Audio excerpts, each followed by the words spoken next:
Undercover human trafficking operation in North Mississippi leads to 2 arrests by the Mississippi Bureau of Investigation. One of the suspects charged is from this area. WTVA's Keandre Malloy is live to tell us who he is and where he's from. 62-year-old John Massengale was arrested and charged for human trafficking of a minor and child exploitation. Now, he is from Baldwin. The small town of Baldwin usually doesn't see a crime such as this.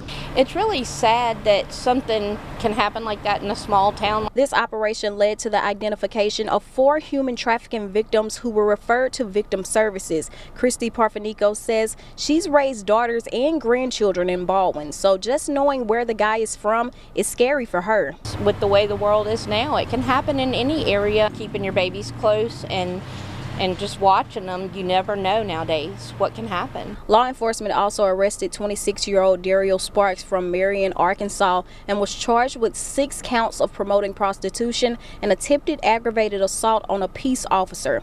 Statewide human trafficking coordinator for MBI, Ashley Lucas, says there have been 260 human trafficking cases in the past year in Mississippi, so this is a major concern.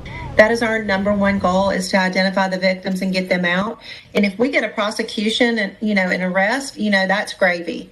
But what we really want to do is we want to identify victims and we want to get them out of this. Ricky Kimball says he's not surprised this sort of thing happened, and he says suspects should suffer the consequences. Now, what he really needs is Jesus in his life.